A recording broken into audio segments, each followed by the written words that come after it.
if you want to like really take this up a level, practice using engaging words and phrases, saying things in uniquely engaging ways.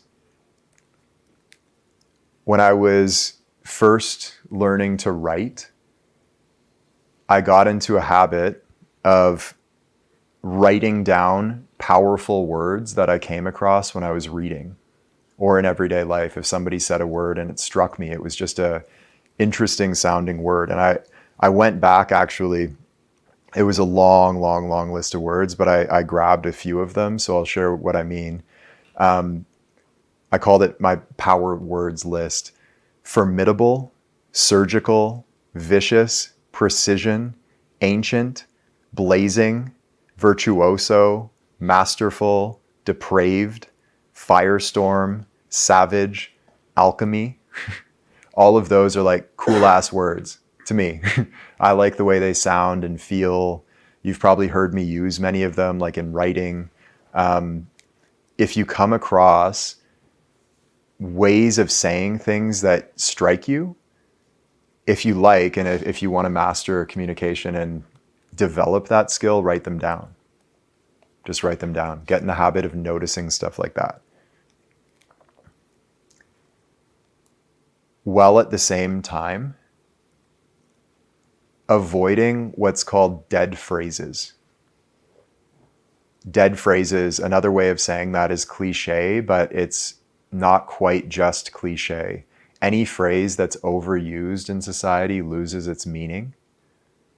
The word God has lost its meaning because it's used for so many things. But we hear these all the time, like secret sauce, at the end of the day, it is what it is, in a nutshell, piece of cake, best bet, it goes without saying, writing on the wall, shit like this, best thing since sliced bread. A girlfriend, while we were in the process of breaking up, and another dude fell in love with her, and that didn't feel so great. So we're in the process of breaking up. I'm ending things with her, and I remember her saying to me, like talking about this other guy, kind of using him as like a threat almost, like, well, if you break up with me, I'll be with him. And she used the words, she said, "He thinks I'm the best thing since sliced bread." And my reaction wasn't to like the fact that the guy liked her. I was like, sliced bread? Like, that's the lamest way you could have said that shit. So we did end it obviously, but it made me just kind of, it was like, you ain't helping my face right now. Not Riz. So my advice is to, as much as you can, avoid or notice when you're using dead phrases like that and try to say it in unique ways. A few of them, I just wrote these down like offhand. So a few more unique ways to say things that are commonly said. I stole this from an Eminem diss track. The term kill shot. Like, what's the kill shot? The thing that's going, like the one most important thing. What's the kill shot? Paid in full, the Dustin Poirier thing. Boots on the ground. I fucking love that term. A business coach used it like 12 years ago, and I just thought it was the coolest shit ever. Put your boots on the ground. The tip of the spear. User error. I think that. You said that the other day, Paul. I actually noticed that when Paul said that yesterday. I was like, that's a good one. Yeah. So notice when phrases like this come up, you can actually write them down and keep a bank of them, not to overuse them necessarily. I use some of those regularly, but I try not to be saying them constantly or they'll lose their flavor. But what I also did, along with writing down the power words, I had another list of power phrases. So anything that really struck me, not that I'll say it exactly, but sort of like AI uses the data that's downloaded into it and recognizes patterns and can reconfigure that data.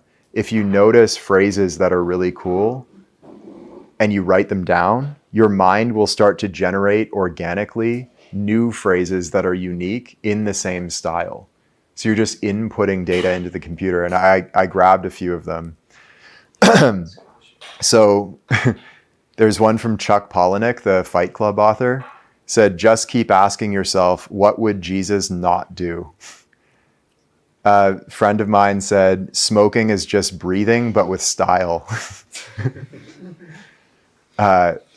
Some shit I wrote when I was like 22, belts are just an impediment to getting my pants off. Talking to him is like talking to a trampoline. She's like an angel who got kicked out of heaven for bad behavior. The kind of dirty you can't wash off. This is a Hank Moody line. I won't go down in history, but I will go down on your sister. And then there's a line from The Fountainhead. I just thought it was really cool. It's multiple sentences. It's a little longer. It was not a voice. It was a miracle. It unrolled as a velvet banner. It spoke English words, but the resonant clarity of each syllable made it sound like a new language spoken for the first time. It was the voice of a giant. I just thought that was super dope. So I wrote it down, and I continue to write stuff like that down, categorize them. You see like how many quotes I have? All that shit goes into my Evernote. Did you actually use the phrase, I may not go down in history, but What? Do you actually use that phrase in regular conversation? I may not go down in history, but I would go down in sister. I didn't. That's from Hank Moody. Yeah, I know, but I'm saying, did you actually use it in a conversation?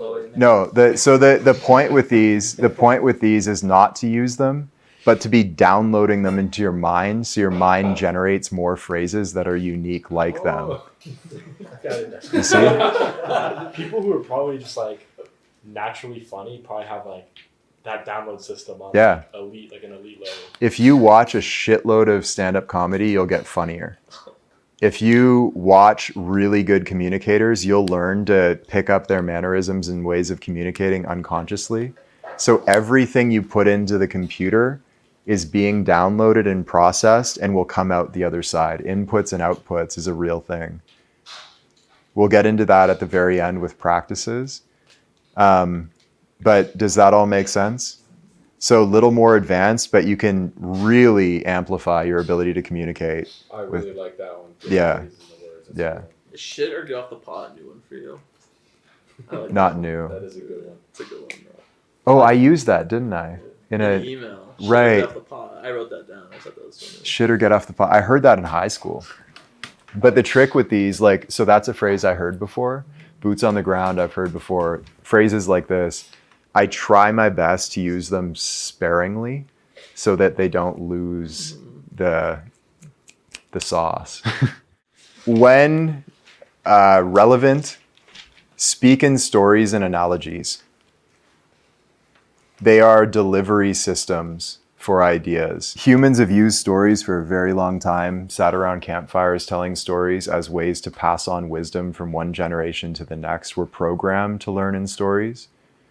And something happens to the mind, the shield that we spoke about, that mechanism psychologically that rejects information and defends itself against it, is lowered when someone's telling a story. We're more receptive. So again, stories are delivery mechanisms for ideas.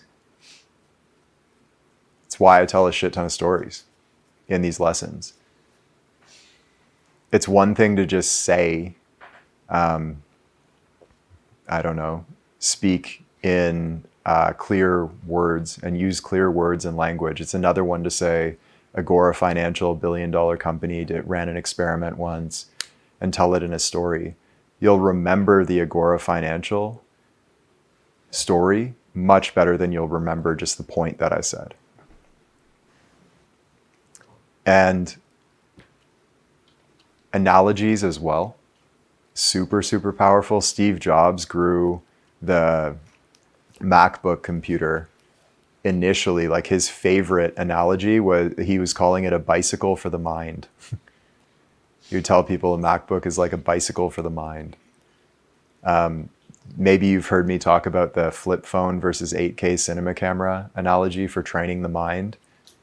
Most people's mind is like a janky flip phone camera that's shaky and blurry and they can't focus it, when in reality, the possibility of the mind can be like an 8K cinema camera that zooms all the way in with perfect clarity, zooms all the way out, sees things clearly.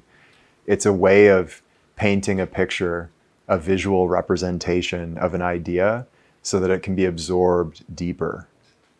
And I heard this from a marketer named Frank Kern, who did, either he did an analysis or he had heard of an analysis that was done on the most influential speeches of all time.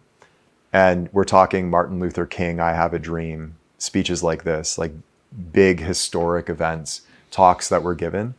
And there's actually a formula that they follow, it turns out, which is to make a point, tell a story that reinforces the point, reinforce the story with an analogy or a metaphor, and then make the point again.